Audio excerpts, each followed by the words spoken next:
نظریاتی زندگی گزاریں. اگر دوڑ دھوپ صرف بہترین گھر کی ہوتی، اگر دوڑ دھوپ صرف جائیدادیں بنانے کی ہوتی، اگر یہی کام ہوتا، میں کہا کرتا ہوں اگر دولت بڑی پیاری ہوتی نا تو سب سے زیادہ سیدہ فاطمہ کے گھر ہوتی.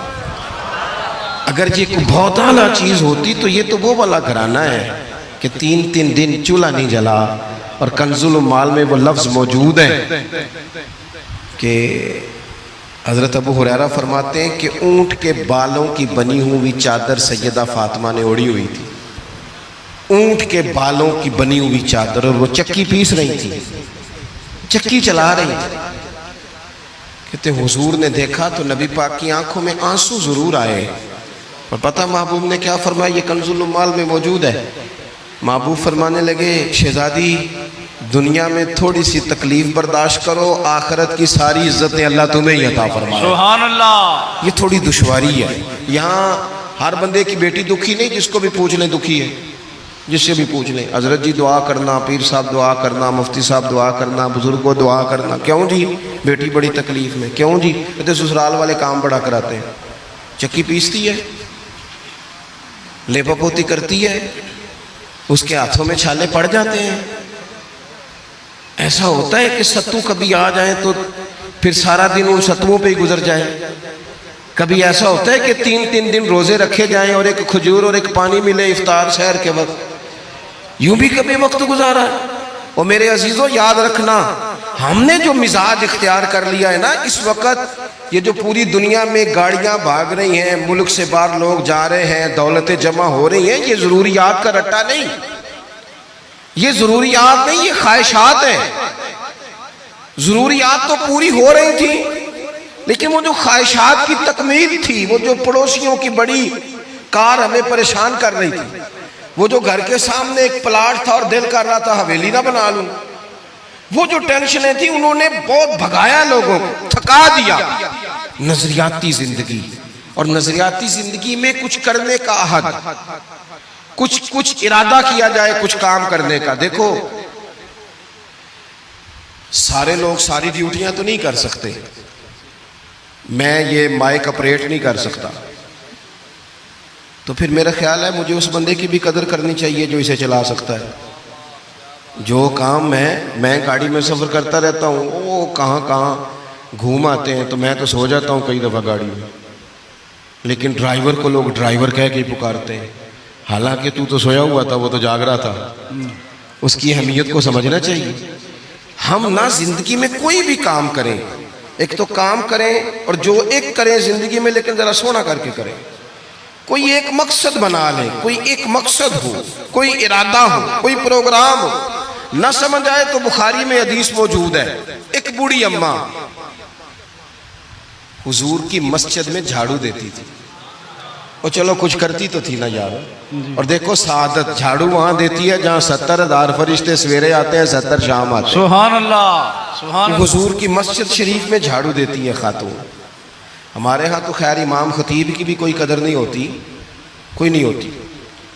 امام کبھی کو مشورہ دے لے تو کہتے ہیں اسلام زیادہ دیتا ہے، مولوی نواں لے آؤ، مشورے زیادہ دیتا ہے، اس کو چینج کرو. اور مسجد کے خادم کی کوئی حیثیت، لیکن جو مسجد میں جھاڑو دینے کی فضیلت ہے نا. حضرت بابا فرید صاحب سے جب کو بندہ کہتا تھا نا دل بڑا پریشان ہے، تو بابا صاحب کہتے تھے مسجد میں جھاڑو دیا کر، اللہ سکون عطا کرے گا. سبحان اللہ. سبحان اللہ. مائک میں نہ بولیں جی، سنیں بات. مسجد میں جھاڑو دیا کر. اٹھ نہ فریدہ ستیا تے خلقت ویکھن جا، تے متے کوئی مل جائی بخشیا تے چل تم ہی بخشیا جا. اٹھ نہ فریدہ ستیا تے جھاڑو دے مسیت، اوے تو ستا ہے تے رب تے جاگدا ہے، تیری ڈاڈے نال پرید. اٹھ نہ کچھ کر. وہ خاتون چلو کوئی کام تو کرتی تھی نا. دیکھو نا گلی سے گزرتے ہیں لوگ، اب وہاں کھڈا ہے، سب کا موٹر سائیکل گاڑی سب تنگ ہوتے ہیں. جو بندہ ابھی گزر رہا ہے نا روڈ پہ، وہ تبصرہ کر رہا ہے کہ دیکھو بلدیہ والے صحیح نہیں کراتے. تبصرہ جو سارے کرتے ہیں، ایک کئی تے ایک دا بڑا، 2 بندے درکار ہیں، رستہ ٹھیک ہو جاتا ہے. پر اتنی محنت کرنے کو کوئی تیار ہے، کیونکہ ہمارے ملک میں جو شے سب سے عام ہے وہ تبصرہ ہے. تبصرہ کرو صبح و شام جتنا ممکن ہے، تبصرے کرو، ڈیوٹی یہی ہے ہماری۔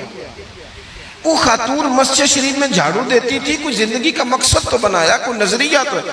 صحابہ نماز پڑھ کے چلے جاتے، خاتون جھاڑو لیتی، حضور کی مسجد شریف میں جھاڑو دیتی، بیمار ہو گئی، قربان جائے، حضور تیمارداری کے لیے تشریف لے گئے، رات کو انتقال ہو گیا، ٹھنڈ کا موسم تھا، حضور کا حکم ہے جلدی تدفین کر دو، صحابہ نے تکلیف دینا مناسب نہ جانا، اس خاتون کی تدفین کر دی۔ سارا کچھ جاننے والے رسول جو فرش پہ کھڑے ہو کے عرش کی خبریں دیں، وہ تشریف لائے اور آ کر کے پوچھا خبر کیوں نہیں دی مجھے اس بوڑھی کے جنازے کی؟ کوئی کام تو کرتی تھی نا، کوئی ڈیوٹی تو تھی نا، خبر کیوں نہیں دی؟ ویسے تو وارث جنازہ پڑھ لے تو دوسرا جنازہ جائز نہیں، وارثوں نے نہ پڑھا ہو تو دوسرا جنازہ پڑھا جا سکتا ہے، حضور تو خود وارث ہے نا ساری امت کے۔ ہائے ہائے، بے شک تو رسول کریم قبر پہ کھڑے ہو کے فرمانے لگے صفے بناؤ، میں دوبارہ جنازہ پڑھاؤں گا، سبحان اللہ، میں دوبارہ جنازہ پڑھاؤں گا۔ کیوں؟ زندگی میں کوئی خدمات تو ہے نا، کوئی ڈیوٹی تو ہے نا۔ پہلے تو ہم کچھ کرتے نہیں، اور اگر کرتے بھی ہیں تو صرف دوسروں کا دھیان ہی رکھتے ہیں، دوسروں پر توجہ ہوتی ہے کہ فلانا فلانا۔ بھئی آپ اپنا کام کریں، کچھ زندگی میں کر گزریں، کوئی ڈیوٹی کریں۔ اگر زندگی نظریاتی ہوگی، دیکھو ڈھیر سارے لوگ ہوتے ہیں، نام میرا ہی شاید آئے گا کہ مدرسہ انہوں نے بنایا ہے، مسجد انہوں نے بنائی، میرا ہی نام آئے گا اگر کہیں میں بناؤں گا، لیکن زمین دینے والے کا بھی ایک کردار ہوتا ہے، اس میں نقشہ نویس کا بھی ایک کردار ہوتا ہے، اس میں ایک اینٹ خرچ کرنے والے کا بھی کردار ہوتا ہے۔ پھر وہ کام ختم نہیں ہوتا، سریا وہ لینٹر ڈالنے والے جو ہوتے ہیں ان میں جو سریا باندھنے والا ہے وہ بھی ایک قیمتی کردار رکھتا ہے۔ پھر کہتے ہیں الیکٹریشین کو بھی بلاؤ، پھر یہاں بھی کام ختم نہیں ہوتا، پھر اور اس کے گرد ڈھیر سارے لوازمات ہیں۔ جو بندہ جو کردار ادا کر، عالم اگر کتاب لکھ بھی دے تو ہو سکتا ہے کتابت نہ کر سکے، اور اگر کاتب بھی ہو تو ہو سکتا ہے اسے پبلش نہ کر سکے۔ تو یہ کچھ نہ کچھ خدمات، کچھ نہ کچھ ڈیوٹیاں۔ حضرت مولا علی شیر خدا نے چھوٹی عمر میں کہا تھا یا رسول اللہ دین کی مدد بھی کروں گا، آپ کی حفاظت بھی کروں گا۔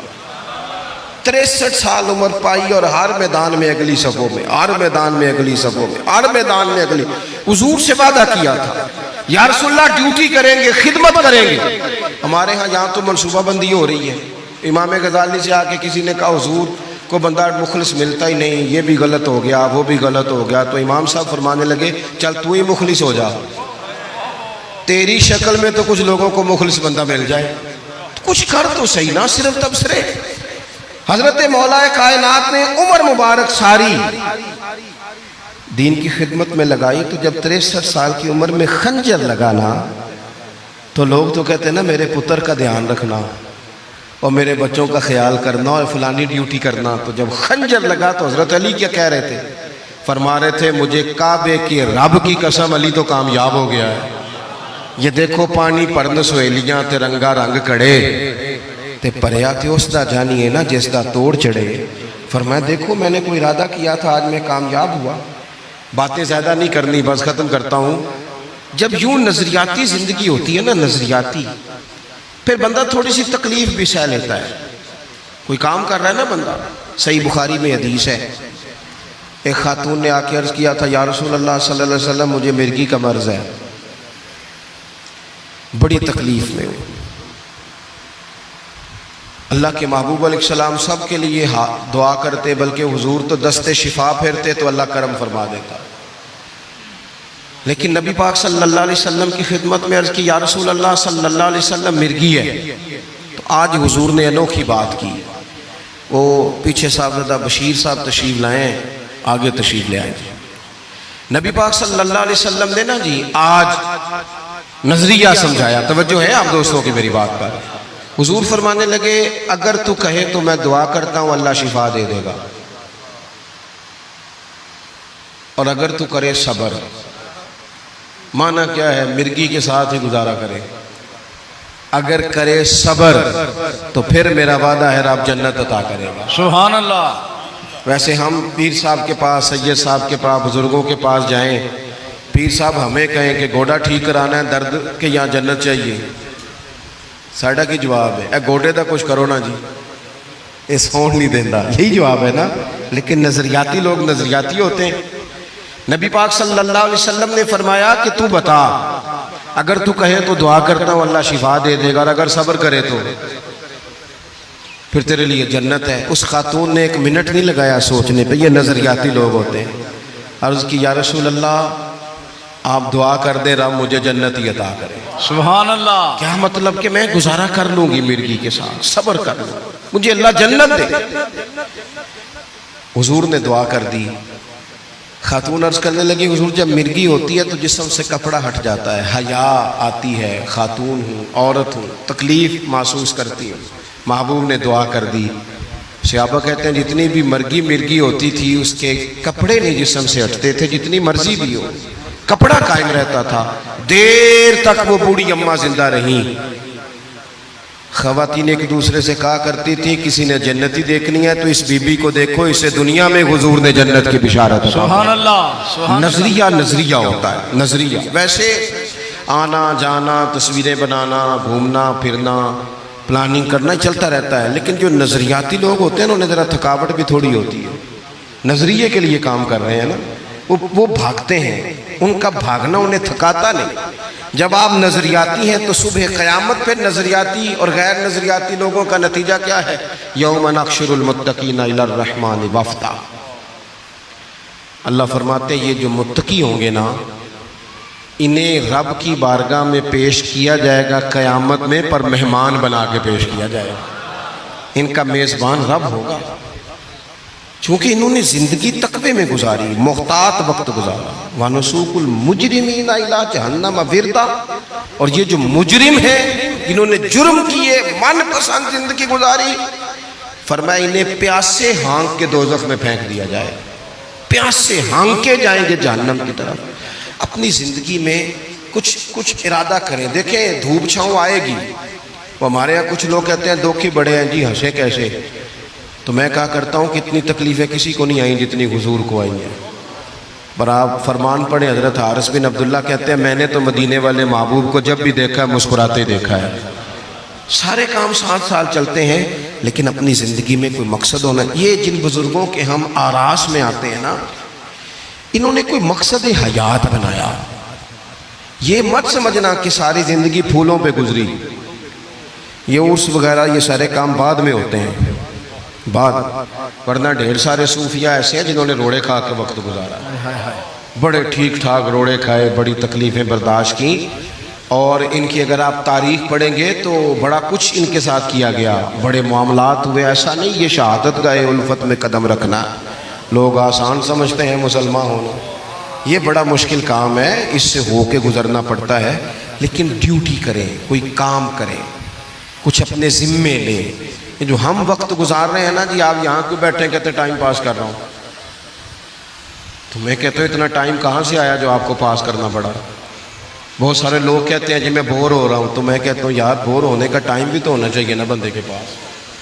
آپ کے پاس ٹائم زیادہ ہے اس لیے بور ہو رہے ہیں، ہمیں تو ٹائم ہی نہیں ملتا بور ہونے کا. تو جب کوئی کام کرنا ہے آپ نے، جب آگے بڑھنا ہے، کچھ مقاصد حسنہ حاصل کرنا ہے، کچھ امور خیر سر انجام دینے، پھر زندگی میں ان کو طے کریں اور ان پر کام شروع کر دیں. دھوپ بھی آئے گی، چھاؤں بھی آئے گی، سکھ بھی آئیں گے، دکھ بھی آئیں گے، لیکن قافلہ رواں دواں رہنا چاہیے. اللہ تعالیٰ اس آستانہ نور کو ہمیشہ سلامت رکھے.